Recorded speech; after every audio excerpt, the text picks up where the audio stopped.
All right, my name is Adam Driscoll, and then today we're going to be talking about building a service catalog with PowerShell Universal.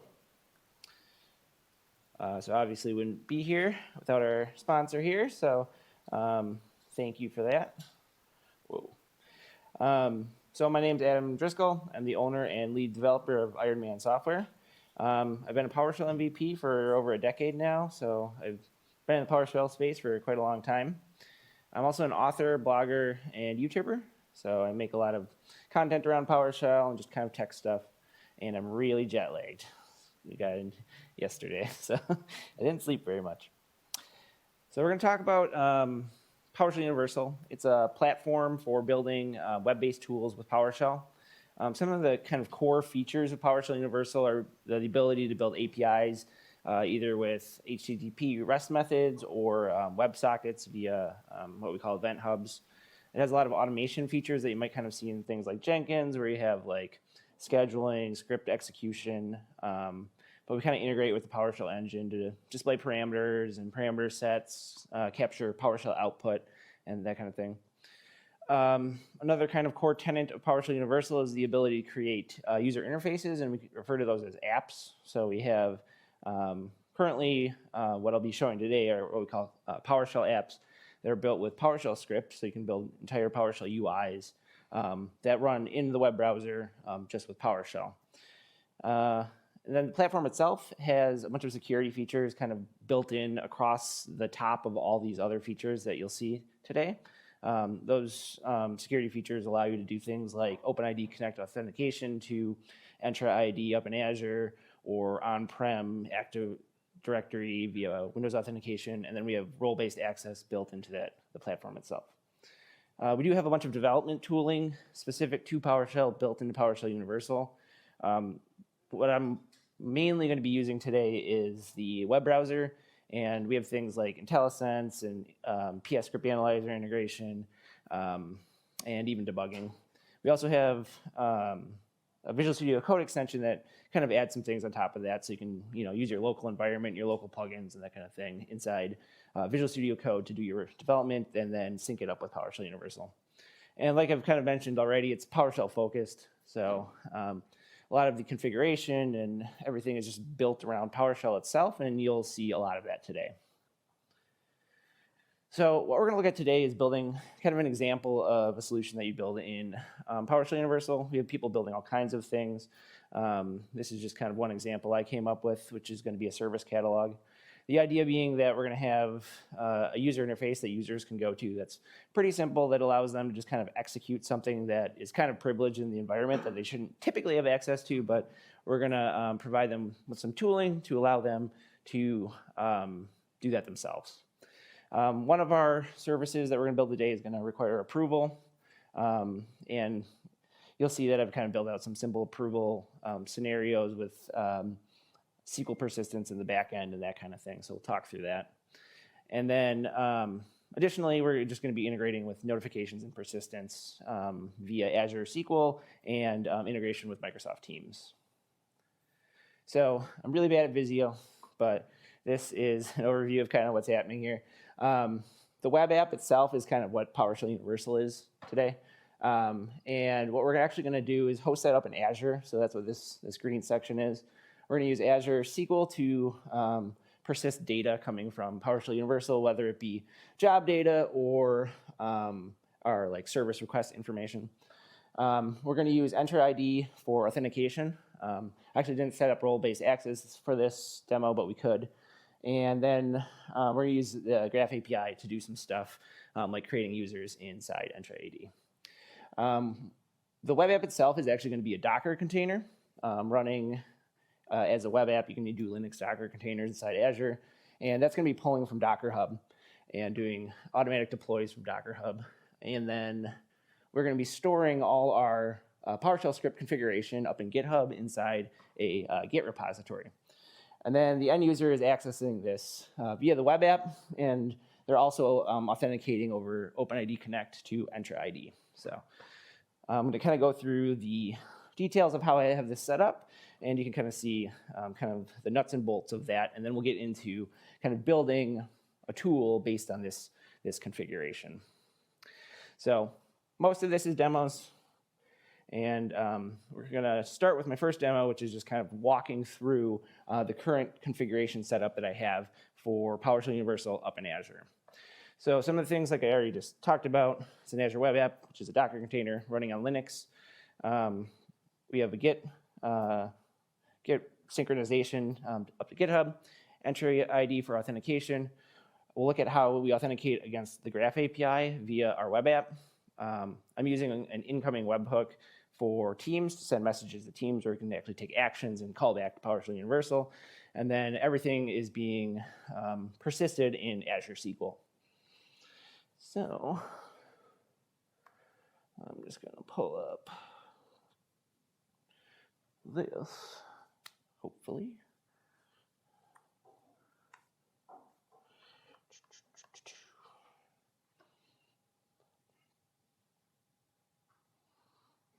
All right, cool. So what I have here is just my Azure portal. I'm just going to pull up my resource group here. My resource group right now consists of a Key Vault, a SQL Server, a SQL Database, App Service Plan, and an App Service. So primarily what we're going to be looking at is the App Service and how it kind of communicates to the other resources. I don't actually have the Key Vault integrated right now. I was trying to set up a demo for that, but didn't quite get there. So the app service itself is actually configured as a Linux Docker container, like I said. And when you create a Azure web app that's a Docker container, the configuration settings don't have anything to do with files that you're publishing or anything like that. What you actually are doing is specifying where to get that container from.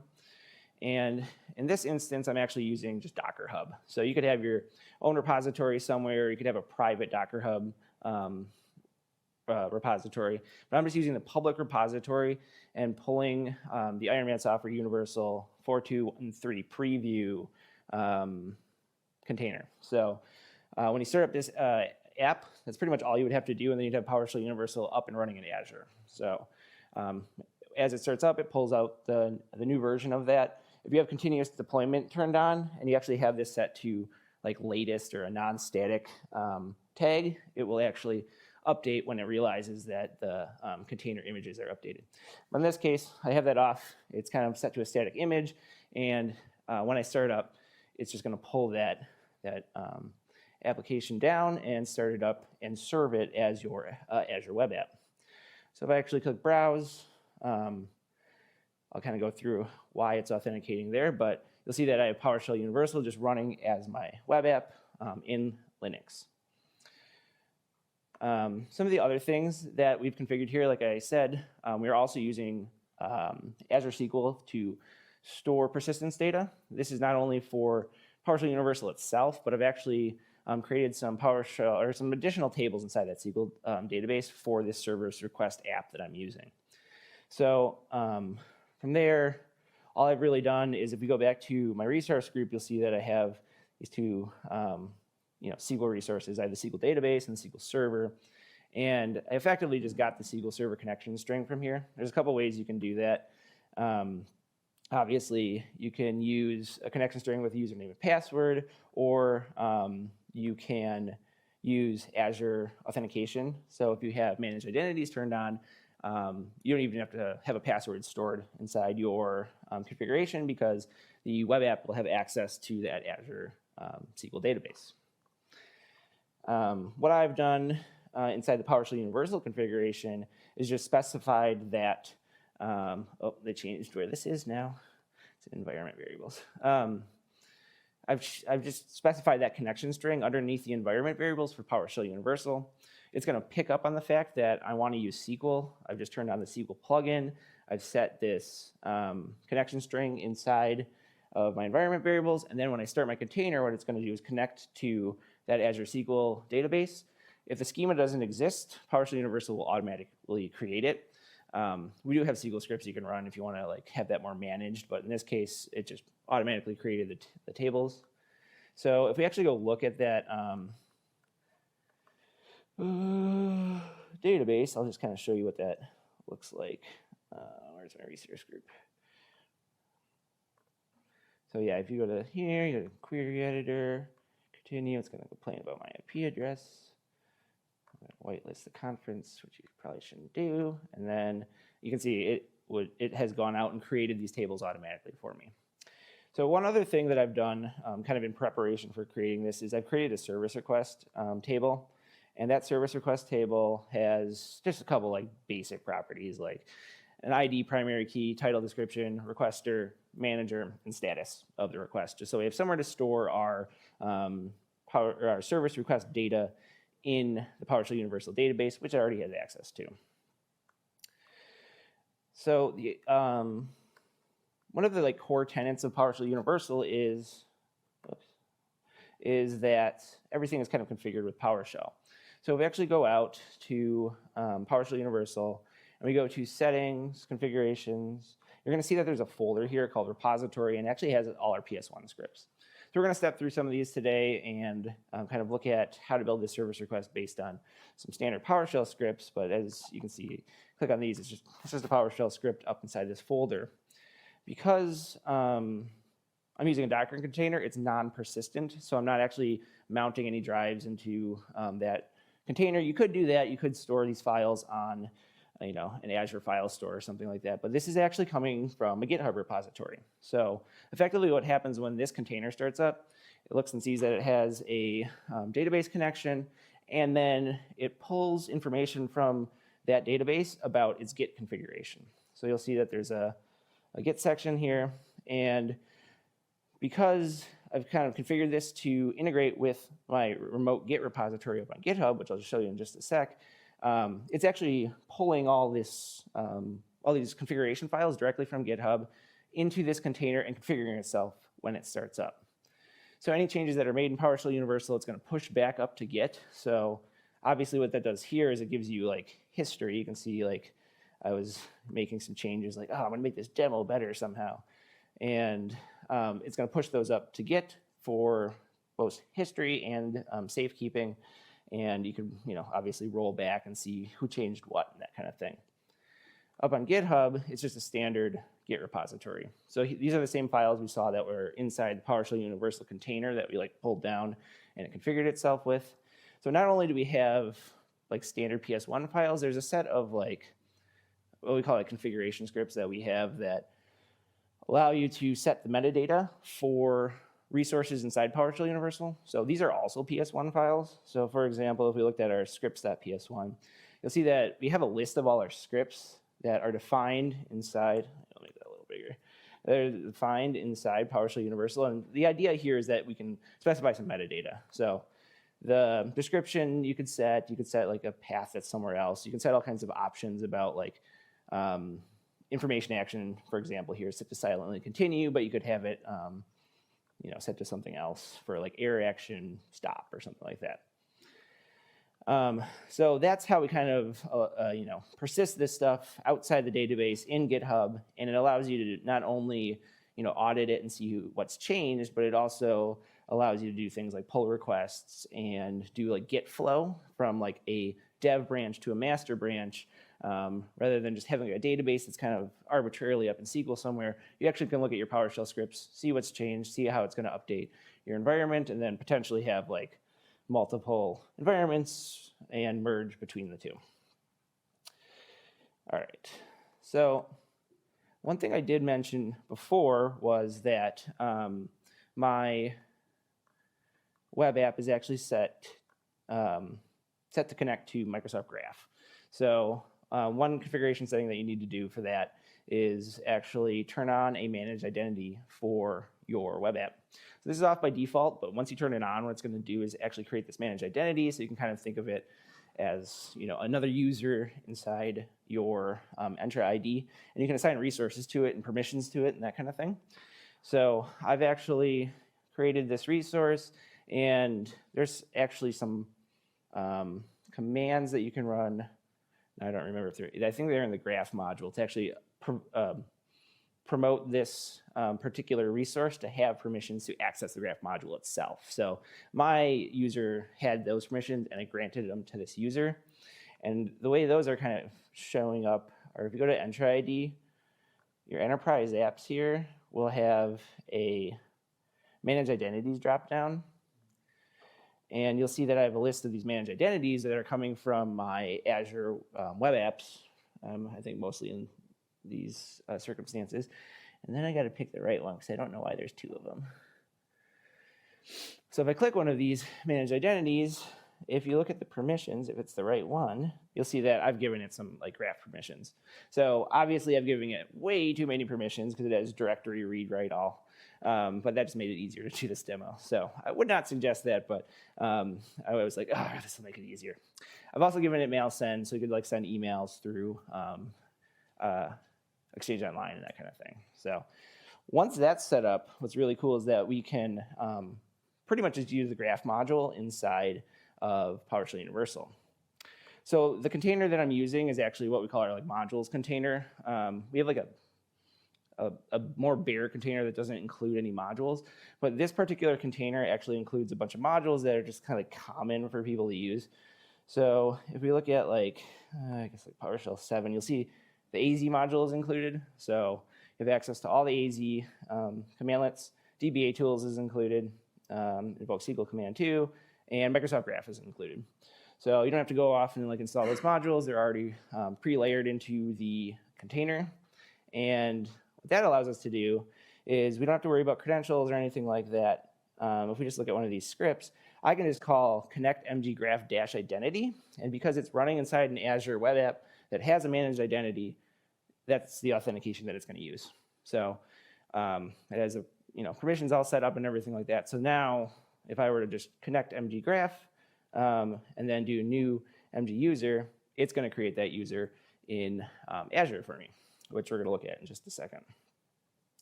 So that is, the one last thing I want to show is kind of how we've set up authentication. Because as you notice, when I open this web page, it actually forwarded me over to Microsoft and Azure to log in through Entra ID, and my username up here is actually listed as adam@ironmansoftware.microsoft.com, and that is accomplished via OpenID Connect. So you can also do things like SAML2 and stuff like that, but I just have OpenID Connect configured in here. I've set up that via a app registration in Entra ID. So effectively, you just create a new application in here. I don't actually remember which one it is, but like PSU, for example. And there's just some like settings that you take out of here, like the application client ID and the URL that you're going to. And then it does that whole forwarding back and forth with Azure, and you can do role-based access and that kind of thing. So that's how I set that up. So PowerShell Universal can authenticate against my Azure application. And I don't have to use like local accounts or like a local database to store credentials. It's just using Entra ID. All right, so that's kind of the whole kit and caboodle in terms of setup for my web app here. As you can see, it's mostly contained in Azure except for that GitHub repository. So what I want to talk about now is we're going to go through a demo of creating a user account in Entra ID from PowerShell Universal. I actually don't know if I actually set up that Teams notification, but we have other Teams notifications and some other demos that we can look at. So if we pop back to PowerShell Universal, we're going to look at some of the scripts I've set up, and this is, yeah. Yeah. Regarding the app registration authentication, can you go back to that screen? Yeah, sure. Secrets that you created? There is a secret, yeah. So if you, just 2 years maximum allowed. Yeah, let me go back here. If we go to app registrations, PSU, certificates and secrets so here. One from this, and when it's expired, so how are you managing this process? You have to rotate this yourself right now. You'd have to have some, it's just like any certificate expiration, you'd have to do that. There are ways to do certificates themselves, actually, where you could install a certificate up into Azure, and then you could also install it on the PowerShell Universal app, but we don't have support for that yet. So so you end up still having to rotate your credentials one way or the other. So. If you have SAML, you don't need to do that. If you have SAML, you don't need to do that, right? Yeah. So yeah, if you're setting up SAML, there's actually you don't even have to, like the app registration doesn't, you don't tell it if, oh, only do OpenID Connect, only do SAML. If you come in here, you'll actually see that the SAML information is also included inside the endpoints. They have the OAuth and OpenID Connect stuff, but you can also get the SAML information here. We also support WS Federation, which I also don't think you need to rotate any credentials. It's a similar technology, but that information is there too. So it supports all three of those configurations. I typically see, yeah, SAML and OpenID Connect though, the most. All right, so we're gonna go back into PowerShell Universal. We're actually gonna look at some PowerShell script here. Not that one, no. We're gonna look at this new user script. So obviously pretty straightforward. This is actually just like a standard graph script. So what I'm doing here is, like I said, I'm using connect mg graph dash identity, which is using the managed identity inside my PowerShell Universal instance. And then I'm calling new mg user, which I'm going to be specifying a display name and a username along with a default password profile. So again, you could generate passwords or like allow them to set a default password. This password profile hash table also allows you to specify things like the user has to change their password on first login and that kind of thing. But in this case, I'm just doing this. And now when we go to run this script, it's going to pop up this message box, which includes the display name and username parameters, because that param block is at the top. PowerShell Universal looks at that and says like, okay, there's some parameters we should enter. So I want to do like PS day, CH, I don't know where I'm at. Just enter those two things. There's a couple other options like running it in different environments I'm not going to do. If you leave it default, it's going to run directly in the PowerShell Universal server. But if you specify something like PowerShell or agent or something like that, it's going to spawn a process outside of PowerShell Universal and run the script. Additionally, you can specify if you want to run it on like a different node. I only have one node in this setup, so it's going to just run on this one. So now we run the script, output some information. You can see I connected to graph successfully, and then it actually prints out the user that I just created. So I created PS day ch20, and if we actually go back here, you'll see that one thing PowerShell Universal does is it collects the pipeline output. So what it's doing is it's taking this mggraph user and storing it in the database as PSM XML or PS1 XML, or is it CLI XML? I don't know. It's the same thing that the PowerShell remoting framework uses. So if you've ever used remoting, when you pull objects over, you know they're not live objects. This is using the same serializer to store that pipeline data in the database so that you can access it later. So now if we actually go up to Entra ID, go to users, if I'm lucky, yep, you can see that PS day ch20 was just created inside Entra ID from PowerShell Universal. So that was a success. So that's just kind of a simple demo of running a script from PowerShell Universal. You know, obviously like integrated with a bunch of stuff all over the place, but in the end of the day, we created a user and we have a pretty simple script that effectively, you know, most admins could run. There's just some configuration options. You could hide some of this stuff, but later on in this talk, I'm going to show you how to create like a really simple UI over the top of this so that they don't even have to come in and like sometimes like seeing this kind of interface, they're like an admin that's not used to like PowerShell scripts and that kind of thing might be like, whoa, too much. So yeah, so we'll look at that in just a bit. So before that, I do want to walk through a provisioning machine kind of self-service form walkthrough. So the idea here is that we're going to create a request form for another service in our service catalog to request a new Azure virtual machine. So I didn't go through the whole nuts and bolts of actually doing the machine creation and stuff like that, but what I did create was the entire kind of process of creating a new service request, getting approval of that service, and then running a process once that approval has been done. Again, we're going to create a self-service form for this particular script, and it's going to send a request for approval out to the manager, which is just the Teams channel. This could be an email, this could be whatever. And yeah, so it's going to post to that Teams channel over a webhook, and from there, with the Teams actions, you can actually invoke an action inside that channel to perform something somewhere. So we're actually going to call back to PowerShell Universal. So I'm just going to run through kind of how that is implemented. It's got obviously a bunch more steps than just creating this new user where it runs like 2 commands. So the first place that we're going to start is we're actually going to look at the new service request.ps1 file. So this script has a few more parameters. It has a it has a type parameter. So if you wanted to have like other service requests, I had an idea of like making a bunch of service requests in here, but right now we just have a request machine service request and a size parameter for the size of your virtual machine that you're creating, and a user parameter for the user that is requesting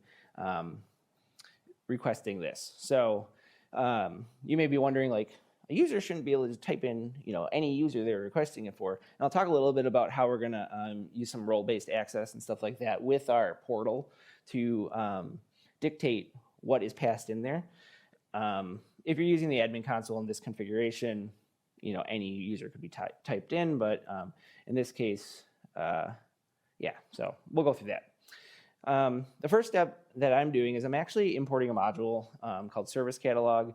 I don't know why I typed it in, but this is actually a custom module that defines this connect database function.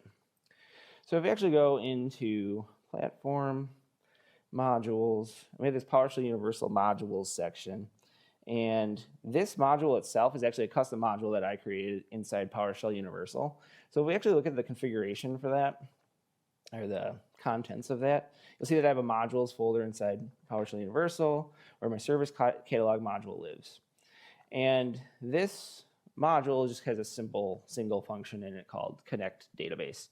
And what it's doing is it's using DBA tools to actually pull in the connection string that I defined up in Azure. So if you remember, I was on the Azure Web Apps like environment variable settings. That's where this environment variable is coming from. So because I defined that in Azure, it actually bubbles all the way down into PowerShell, and PowerShell Universal picks it up. So we can get that connection string directly from Azure without having to configure it inside PowerShell Universal. From there, we can use DBA tools, DBA connection string builder, commandlet here, that actually takes a connection string and kind of pulls it apart. And what that allows me to do is kind of pass in the parameters to connect DBA instance, and then connect to my database inside Azure automatically by just calling this function connect database. So what connect DBA instance does is it returns a connection object back, and then you can pass that into all your other DBA tools commands, and we can do things with the database. So I actually created the tables for this demo using that. So I actually created connect to the database. I called invoke DBA query, and the query I passed in was just, if the service request table doesn't exist, then create this table that had all those property columns that I showed earlier in the SQL table or database. Then we just pass in the connection into the SQL instance parameter of the invoke DBA query, and it has access to that database automatically. So similarly, inside my new service request PS1 file here, what you're going to see is that I'm connected to the database using that function. Effectively, it's returning a database connection. And then from there, I'm going to call invoke DBA query again, but this time we're going to actually insert into the service request table. So I'm creating a hash table of parameters that I want to pass into my DBA tools query. The reason I'm doing that is to avoid SQL injection. So anytime you can, make sure you use SQL parameters when invoking SQL like this, because a user could type whatever they want into the title, or size or user, and you don't want them to be invoking arbitrary SQL commands inside there. It was that drop or Bobby no tables or whatever.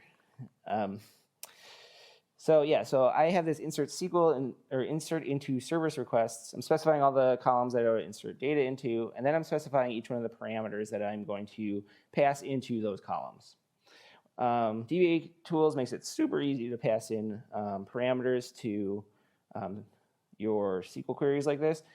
You can just create a hash table like this, specify the SQL parameter there, and then pass the hash table in, and it'll pull it apart and create these named parameters inside your SQL query. So it actually is super handy.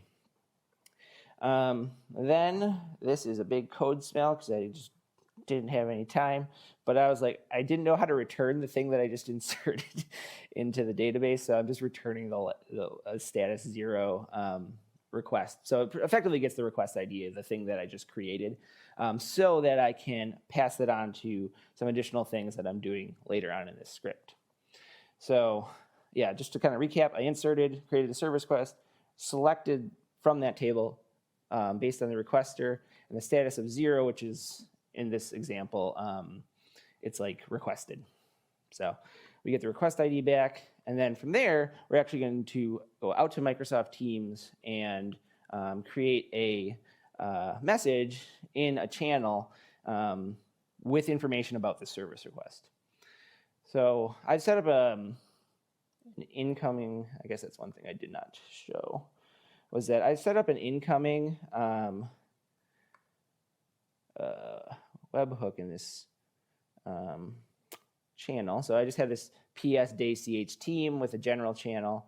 And if you go to manage channel, there's actually this connector section where if you click edit there, you can add new connectors. And one of the connectors in here is just, I think, incoming webhook. I think this is where you do.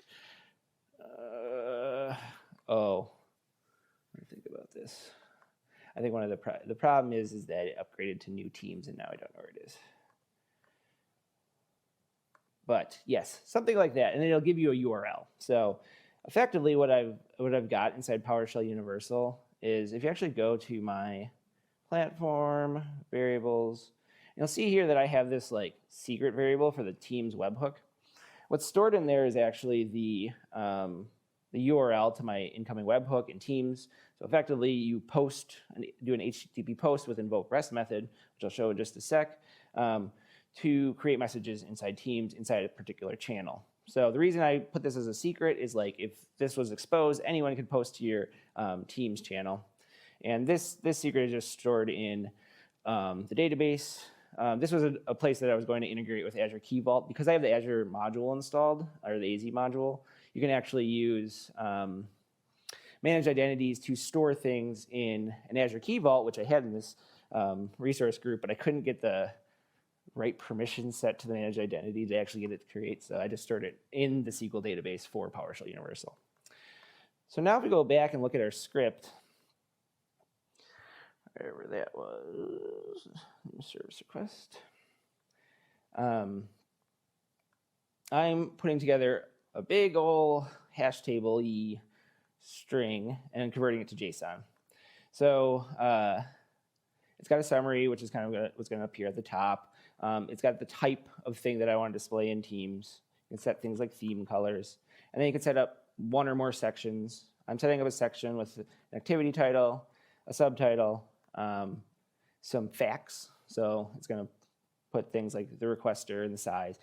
And these are just like features that you can put in a Teams card. I think webhooks have less features than newer connectors and even bots, I think they call them now too, where you can do all kinds of crazy stuff. But this is kind of very simplistic and a little, I would say, easier to use because it has less registration. You just need that URL. The other thing that I'm doing is I'm adding a potential action to the card. So it's creating an action card. The name is approve. And then it has a multi-choice input, which is either approve or disapprove. And the user is going to be able to select that inside Teams. And from there, what it's actually going to do is perform this action, which is an HTTP post. So what this is going to do is it's actually going to post back to PowerShell Universal. So effectively, what I'm doing here is calling invoke REST method with that JSON string that I just developed there and posting to Teams at that Teams webhook URL. And then that's going to show up in the Teams channel. Once the user clicks something, it's actually going to call back to the same PowerShell Universal instance and execute some PowerShell script in an API that I'll show you in just a sec. All right. Effectively what that looks like is if we go into run, and now you can see, because I have things like validate set up and default parameters, it's actually populating some of this stuff, and we have drop downs with the valid values and that kind of thing. And then I'm just going to go add them for the user. And if I click OK, it's going to go out and run the script. So what it's going to do is it's going to insert into SQL. You can see it's successful. I don't know where that one is coming from. And then if we go to my Teams channel, how do I get out of here? Go to general. You can see now I got a service request, approval request here in my PS Day CH general channel that has the kind of the features that I told it to have, including, I think this was like the summary and then like the details and then the features. So that's kind of how that looks. And then what's kind of cool though is this action dropdown that has approve and denied for the user to select. So I'm going to select approve on this and click update. Oh no, that's terrible. Well, it worked 1 hour ago. Wonder why this bot is disabled. Well, that's okay. It's a little sad. It's weird that I can post to the channel but not do any actions. So, well, sadly, I'm going to do that. What I'm going to do is I'm just going to do the post myself, I guess. And I actually do have a script to get my service requests. So if I just run this, I should be able to see my service request that was created in the database, which maybe that's why. Didn't that service request just happen? New service request. Did I mess something up here? Oh man. Let's try this again. Custom sheets. Well, it ran the script, so that's true. All right, so let's actually go look at this. If you hover over here, it should. Oh, yeah. Now I get to debug live. Huh.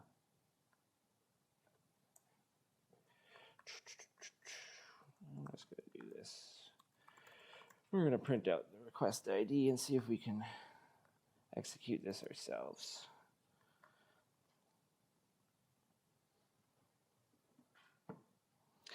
All right, we have ID 32.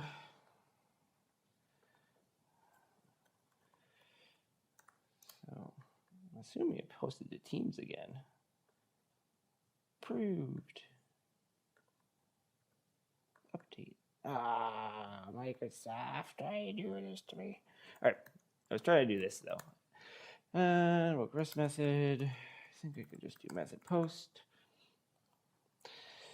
So it actually sends a request back to PowerShell Universal, which I would expect. So now it's still posting in the channel for some reason. So I could post to the channel, but I can't receive anything from the channel. As you can see here, it says service request was approved.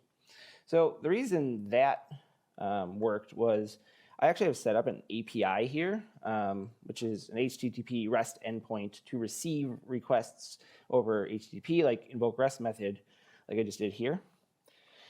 And what that is doing is it's just another PowerShell script. So the URL up here defines like the URL that you're going to call to run the script. And in this case, I'm accepting an ID in the route parameter. That's what this :ID is. And that's where that 32 is coming from here. So it's replacing this ID and setting this ID to 32 inside my script. And then from there, I'm invoking an update service request.ps1 with the parameters that I passed into the endpoint. I could also call the script in here directly, but the reason I do it this way is because it then has history of the job happening. So as you can see here, the update service request was called, and oops, and you can see that that job was run, and it updated that status inside the database, hopefully. So that's kind of the the sequence or the flow of this is that, a user would come in, request something, it creates something in the database, sends it up to Teams or email, or effectively not Teams apparently, and then you could approve or deny this. This could also be a button inside an email, like that URL could be a button that you click that then does that request and approves or denies that service request, and then executes a PowerShell to update my service request with the proper status. I wonder why this one didn't work. SPS object, because didn't I run this and it didn't return anything? Huh. Oh, that's why. Okay, I'm not going to worry about that right now. It's just filtering by the requester. Actually, let's do this. Let's just look and see if our service requests are actually coming in. So our service requests were created in the database. I think, as you can see here, this is the one I just did, this bottom one, where it said, request machine, the ID was 32, and the status has been changed from 0 to 1 because I did that update service request webhook back to PowerShell Universal. So that is kind of like the service request process. And then the last thing that I have in terms of like actually processing this service request is that I've set up a script. Like I said, I didn't actually integrate this with Azure to provision the machines. But what this effectively does is we have a provisioned machines.ps1 file that uses the database to look for service requests that need processing. So it connects to the database. It invokes a query on the database to look for service requests where the status is 1 and the title is request machine. So status 1 being like approved, and then the title being request machine.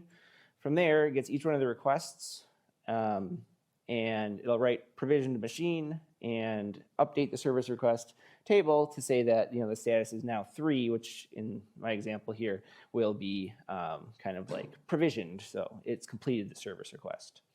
And then finally, it should post to Teams with some information about that happening. And then rather than like invoking this immediately, I actually have it set to a schedule. So in this case, it's set to do it at midnight every night. It's going to go out and find all the service requests it needs to process and then provision those machines. So if I recall correctly, I didn't actually test this script, so it's not going to work. Let's see here. Oh, I know what happened. All right, so provision machine ran. Let's see if it actually did anything. It said it provisioned a machine. Let's see if Teams did anything. Okay, so now you can see that request 32 provisioned a machine for ASDF, my cool user. All right, so we have our kind of like service request flow going, but it's still kind of like, as you can tell, like a little cumbersome to like move around the UI, especially for someone that's never used PowerShell Universal before. Like, how do I get to my scripts? Which script do I click on? There's a lot of scripts I can click on. So the second half of this, we're going to look at the user interface component of this. But before I do that, I was told to give like a 10-minute break. So we have like another half of this presentation, but if you guys want a 10-minute break, you can definitely do it. If not, I can keep going. So totally up to y'all. All right, we'll keep going, and then if we end a little early, that's fine. Okay, so like I said, the second half of this, we're going to talk about the user interface portion of this. So PowerShell Universal has come a long way from what it used to be, but what it started out as was a PowerShell module called Universal Dashboard, and what that did was allow you to create interfaces with PowerShell script, and originally it was literally just for dashboards like charts and tables and stuff like that.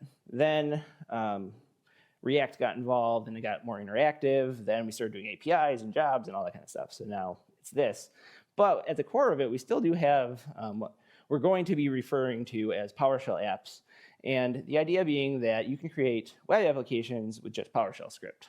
So I'm going to kind of walk through some of these pages, but on the surface, as you can see, we have, make that a little bigger, just a bunch of custom commandlets. I don't remember how many there are, but maybe 150 commandlets of like various types of controls that you can create inside your apps or app boards, people call them sometimes.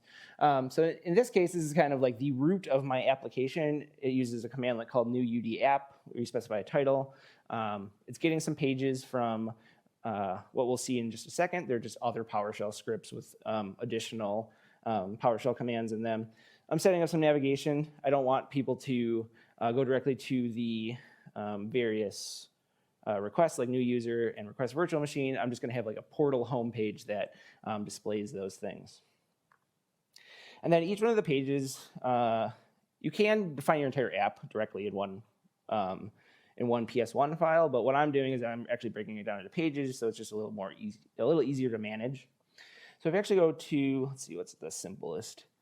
This one, for example, new user is just using a commandlet called new UD form to create a form based on the script new user.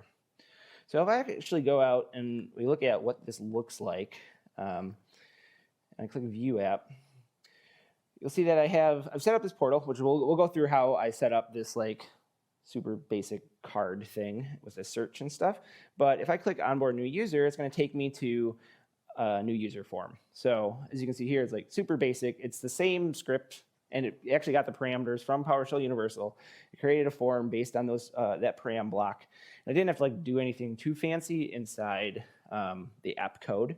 And as you can see here, I should be able to create a new user. So we'll do 21. So this is just kind of the same process that I was doing before, where I was executing it from within the admin console, but now it's just running inside here. Oh yeah, there we go. So it actually went and ran the script and returned the output.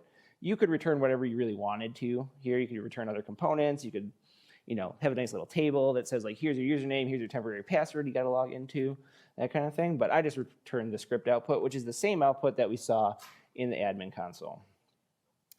So now we can actually, what's cool about this is because it's hooked into the whole job system, we have like job history. So we can go back and see that Adam at Ironman software on Microsoft.com ran this new user script, and this was the status of it. You can actually look at things like what parameters were passed in. So I passed in the ps_day_ch parameter to create that user. And if that worked successfully, which it should have, we have ps_day_ch21 now inside Azure Entra ID.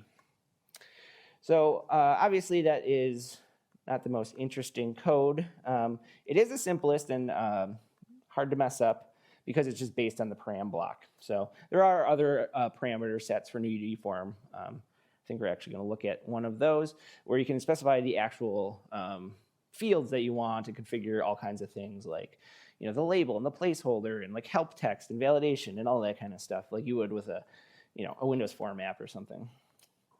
So let's actually look at something a little more complicated, which is this request virtual machine. So this is that example of creating a form where I'm actually specifying the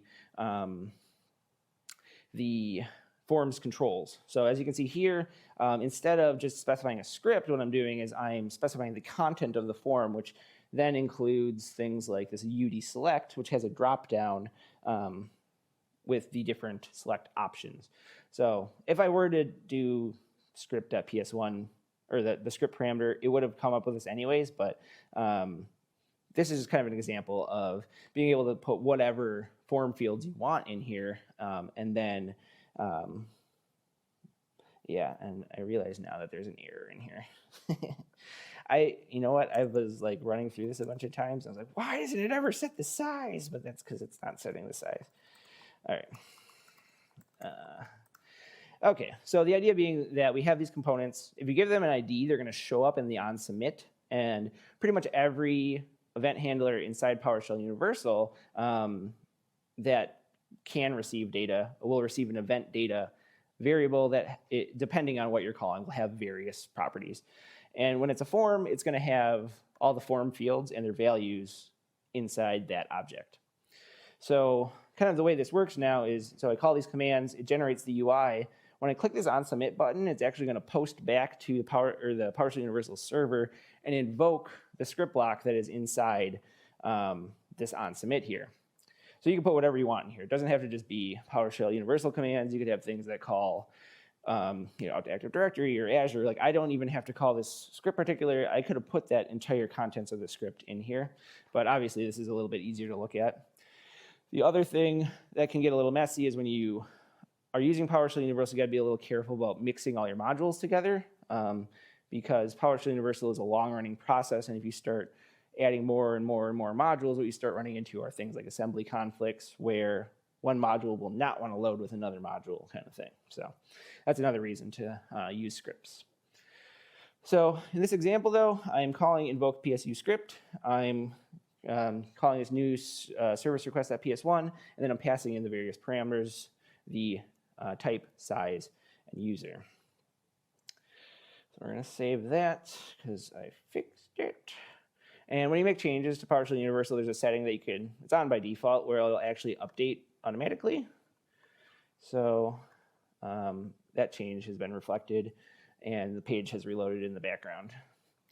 So now I have a very simple form. Obviously, I could put a lot more information in here. It doesn't even really say what it's doing. But you could have, we have all kinds of controls for like alerts and text and cards, and we'll get some of those on the main page. But again, I have a very simple form to initiate this virtual machine request process. And I think that started something. So if we go look at the jobs, you can see my new service request started. And if we look at the job here, it created service request 33. And if we look at the parameters, you're going to notice that the size was set to medium, which is what I set, which I'm glad that worked. And then the type is set to request machine, and the user is actually set to Adam at ironmansoftware.onmicrosoft.com. And I didn't pass that in, because if you remember on this page, it was just a single value that I was selecting. And the reason that works that way is because I'm using an automatic variable inside my script here, which is user. So whoever the current user is that logged in, we just pass that in. So that's kind of how I was talking before, is that this enforces that the user doesn't have the opportunity to specify a different one. And so then that service request always comes in as that logged in user. So again, we should have a Teams message. That won't work. Come on, do it. Nope. Okay. So yeah, so that service request then has been created. So one nifty thing would be to actually see our service requests. So I've actually built a page to do so. So if we actually go to my navigation, and if you recall from when I was showing kind of the main app code, I had the navigation defined, and it just has home and my requests. If I click my requests, it's going to go out and go to that SQL Server database and pull down all the requests that I have made to PowerShell Universal. So in this case, I have this requested status. I think if I were to actually go in here and update service request 33 and set it to status 1, should just work. And then if I refresh this page, now you can see it's approved. So I actually ran that script, it updated the database, and now the UI is reflecting the fact that that service was approved. You'll also notice that I did have well, I don't know why it says update status, but I had a button here that said cancel the service request, which has now disappeared because the status is already approved, so it's too late to cancel. So So let's take a look at what that script looks like.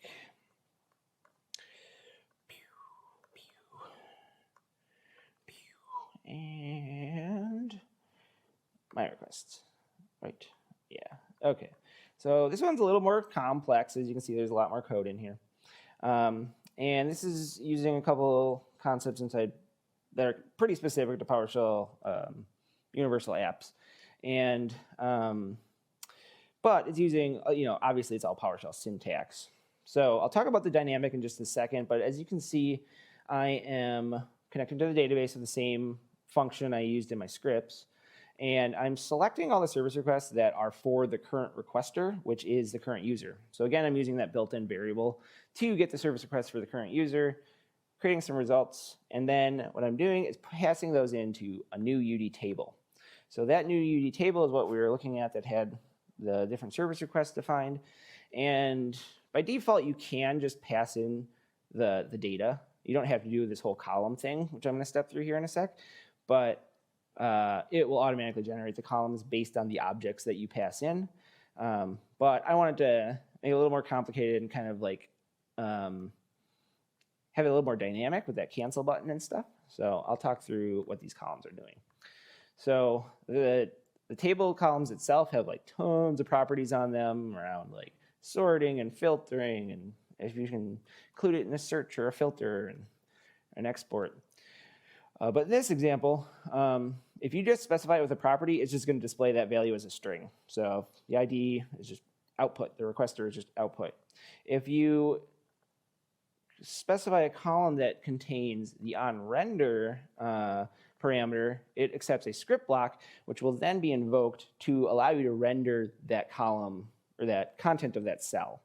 So in this case, I am again using that like built-in event data. It's kind of like the current context that we're in. So this is the current row that we are rendering, and I'm going to put whatever comes out of here in the status column.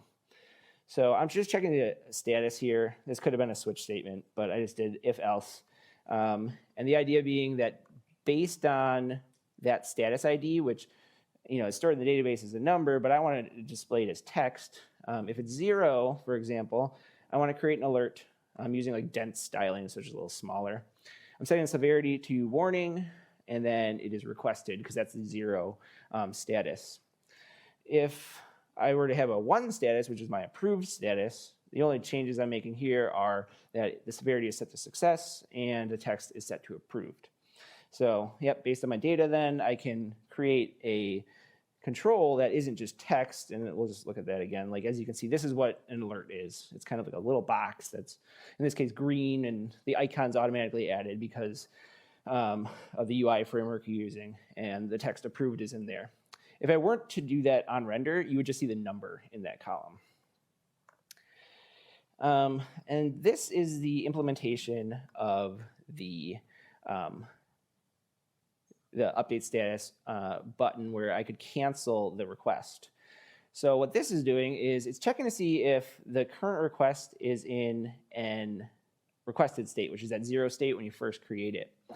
If it is in that state, what we're going to do is we're going to create a new button that has the text cancel. It's got a cancel icon, which I don't think exists now that I'm thinking about it. And when you click it, it's actually going to invoke the update service request.ps1 script. So that will update that service request and mark it canceled. So what I'm actually going to do is create a new service request just so we can see how that works. Go back here. Oh, not that one. Back here. Press the virtual machine. I want a big one, but we don't have the budget for that. So then we're going to go here. And if I click this cancel button, you'll see it does this loading thing. It's going out. It's running that script. And you can see it reloaded the the table, and then it has now marked it as canceled. So the reason it reloaded and we had some of that like kind of dynamic behaviors, first of all, this show loading, pretty much what that does is as long as this like on-click handler is running, it's going to put that loading dialog. So I have it waiting for this script to finish. So that's why it takes a second for that script to run and update the database and everything. And then finally, what I'm doing is I'm calling sync UD element. So what that does is it causes some element on the page to reload itself. And if you recall correctly, I had this new U dynamic kind of around the entire page. And what you can do with sync UD element is target dynamic regions like this to cause the entire thing to run again. So sync UD element, what it did is it just caused this entire script to rerun. So it connected to the database again. It looked up that service request, which had then been updated by the script. And then when the table went to go render, that value had changed. So that's why it was canceled. And then similarly, I added a delete all button at the bottom where if I want to delete all the service requests, it's going to delete them. It caused that sync to rerun, and now I have no service requests in my database for my user. All right. So the last thing that we're going to look at is, well, there's kind of two things that we're going to look at in regards to this portal page. So the idea being here is that we have a simple little page, like rather than visiting that admin console with all the scripts everywhere and like, where do you go to do stuff? And we have, you would give this to your end user. You know, they would come in here, they would select which service they want, and they could even search for which service they want. I think, oops, I thought, oh yeah, I don't know why that didn't work. And then they can click on it and execute that service. And the way that this has been developed is it's actually a little more complicated than it looks. I just kind of did that on purpose. But what I've done is I've actually created an array of hash tables that have each one of the services that I want to provide to my users. And the reason I did it that way is so that I could enable the search functionality. So I'm using some like layout controls and like the text box control here to actually define that UI. So each one of my services, which I'll get into in just a sec, is in this array. And then if we come down to the actual like content of this page, it's kind of built out of a couple things. A stack is a way of laying out things on the page. So it's just stacking them in a column, for example. In this case, you could stack them horizontally. There's also ways, which I'll show in a sec, to like do grid layouts and stuff. And then the first item in my stack is that new UD text box. So that text box is that search box at the top. And I've done some customization to it. I made it span across the top of the page. I set the search icon, so that's why it has that little search icon. And then what I'm actually doing is anytime I click enter, it's getting the current content of that text box, and it's storing it in a variable. So PowerShell Universal has like several custom variable scopes. It has a cache scope, which is kind of global for the whole app, a session scope, which will survive the page being closed and open, but if that user's session goes away, that data is gone, and it doesn't go across user sessions. And then finally, the page scope is every time you open a new tab, it's specific to that tab. Once that tab's closed, this data is gone, and the idea being that you can just kind of store state for things like this. So when I click enter, it's going to store that in this page variable, and then it's going to use that sync UD element again to update this dynamic down here to rerun this dynamic code. So the first time that this runs, this dynamic, the page search variable is null. So it's just going to return all the services that I have inside this array up here. But if you start to do a search, what it's going to do is it's going to run this where object on my services array and check the title to see if it contains that search value. So yeah, so then it's just going to search for that inside the title, and then if it does have that, then it's going to return the content of that hash table, which is just a PowerShell Universal card. So up here we have a new UD card, and this is kind of how I've made my request offerings look like. And a card is just like that square thing, and you can have like a title and a description. You can really customize them, but this is kind of like the most basic thing you could do. And then in this case, I've added an on-click handler that when you click it, it's going to redirect you over to that service offerings like URL. So click that, go to the new user page, and that's why the page reloads, and then the user can do that service request. And finally, the one thing I want to show is the ability to kind of some role-based access in terms of your portal. So in this case, I have another service request called view cost analysis. So I didn't actually do this, like it doesn't exist, but I wanted to hide it and show this card based on who is accessing this app. So we have another commandlet called protect UD section, and protect UD section allows you to specify a role. And then if you are in that role, and this could also be an array of roles, so multiple roles could have this. If you are in that role, then return this content. If you're not in that role, it's just going to return blank effectively, and they won't see this. So since I'm an administrator, that is why I am seeing that, that view cost analysis card. But if I were to come in here and we'll open a new in private window, we'll go to this portal, and it's going to log in. And since I have Azure Active Directory or Entra ID set up, I think it's psdaych1 ironmansoftware.com. This is just a user that I've created inside Entra ID, and I'll show you where I've set his role in PowerShell Universal in a sec. I'm going to sign in.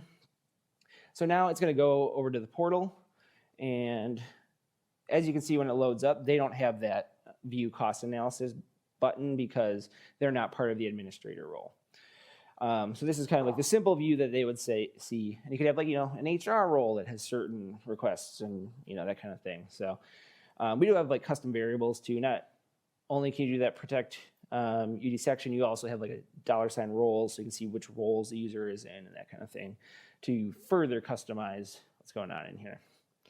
And the other cool thing about this user is they're part of the user role, which doesn't have any access to the admin console. So if they were to attempt to go to the admin console, you'll see they get an unauthorized access. So they can't actually even see that more complicated admin UI. They just kind of get that basic portal UI. And where that's configured in PowerShell Universal, we just have a role section here. So you can see these are the built-in roles. You can create custom roles and all that stuff.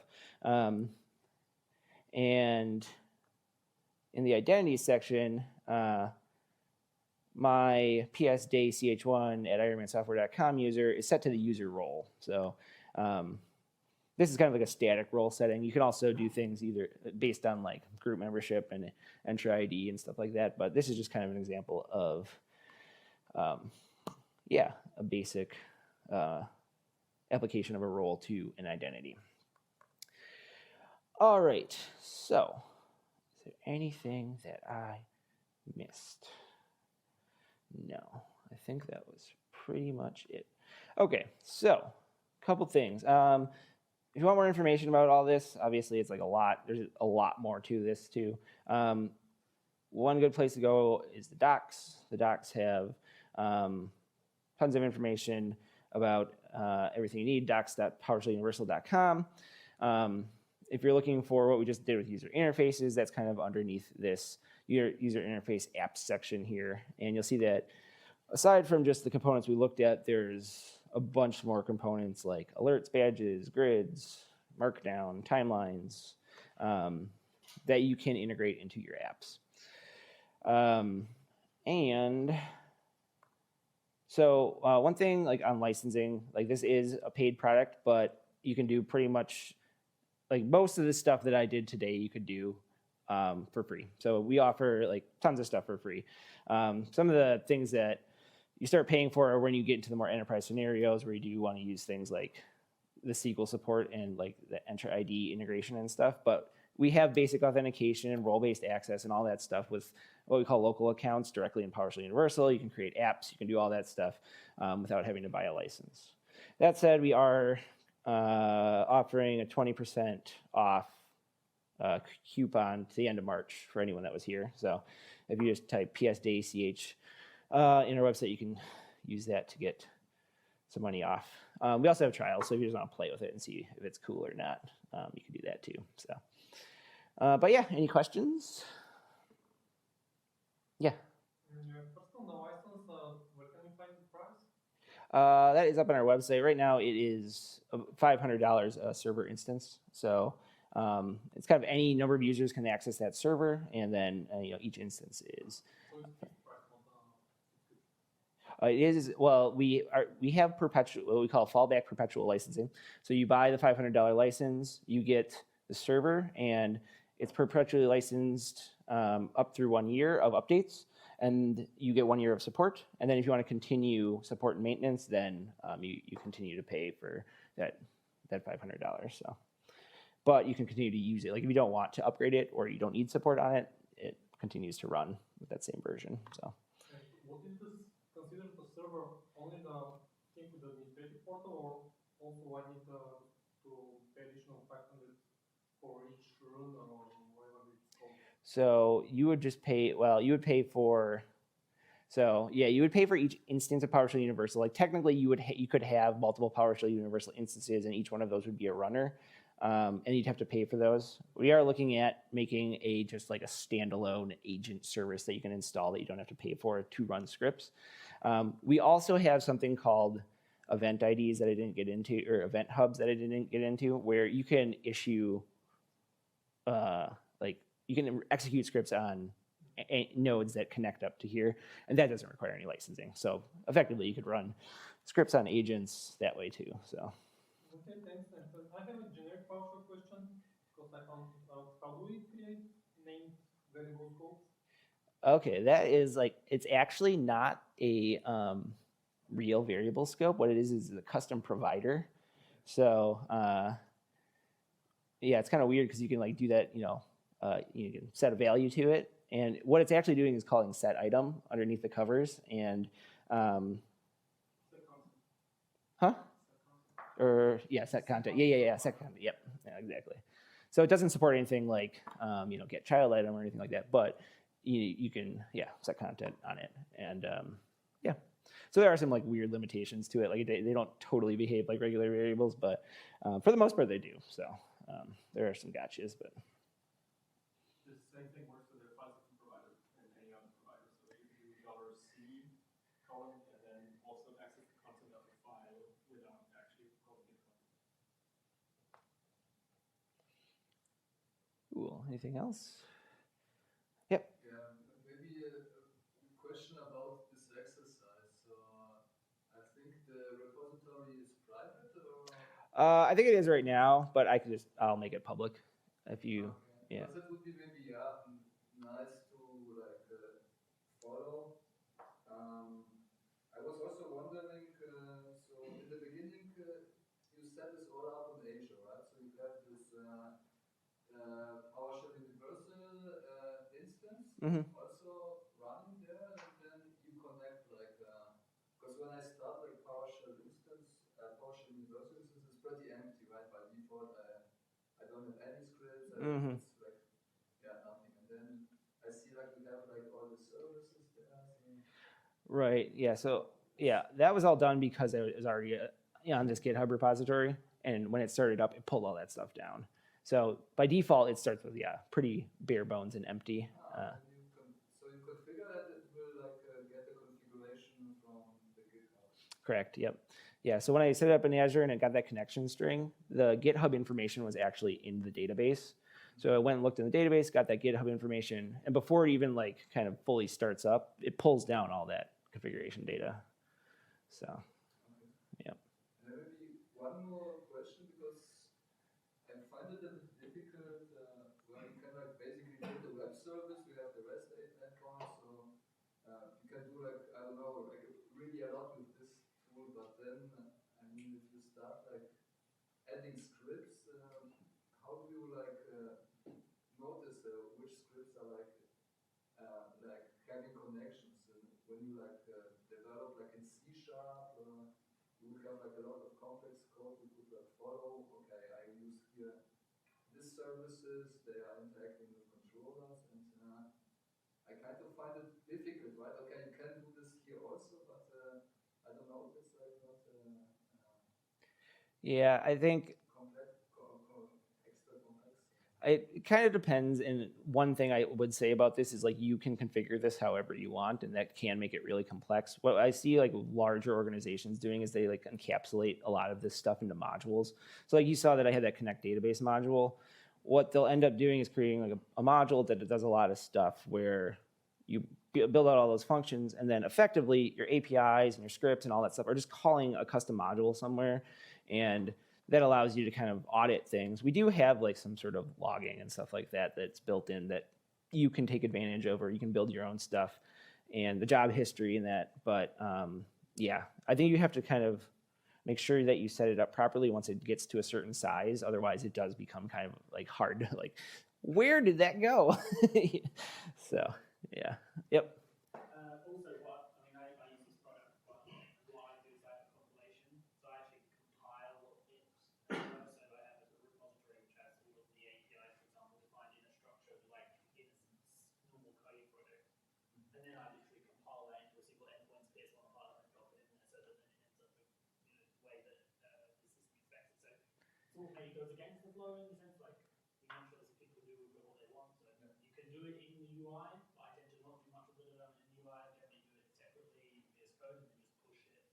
And then there's a compilation function which compiles a lot of the stuff. And it's documentation. That's what you really need to make sure you understand what how it works. Cool.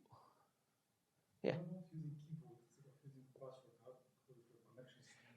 Oh yeah, like I said, I couldn't quite figure out how to get the right permissions, but I actually have that. I have a script here that registers the key vault. So the way that PowerShell Universal uses secrets is it actually uses Microsoft's Secret Manager module. So if you've ever used that before, it comes with some built-in vaults, but it also has other vaults like the Azure Key Vault, which if you install the AZ Key Vault module, they have that built-in vault. So what you can actually do is just call register secret vault in here. And if I run this, should work. I actually have not tried this for a while. It says success. And then I think we go to this variables page. Now when I hit create new variable, you'll see that I have a secret drop down here. And if I go to vault, you'll see that Azure Key Vault now shows up because it's been registered with the PowerShell Secret Manager. And then if I create variables in here, they're not going to go in the database or anything. They're not going to store on disk in a file. They're going to go to Key Vault. And if you have your like managed identities set up and stuff like that, there's no passwords or anything. And then anytime you call a secret in your script, what we effectively do is we call get secret from Key Vault and get that secret and run it in your script. So, yep. Yeah, so that's kind of cool. So it's kind of extensible in that regard. I think we're trying to figure out ways to make it easier because like registering the vault is like a timing issue. You got to make sure it happens before like the PowerShell Universal instance is up and running. And yeah, so yeah. Cool. Anything else? Awesome. Well, thank you very much for coming. And if you have any questions after this, just find me.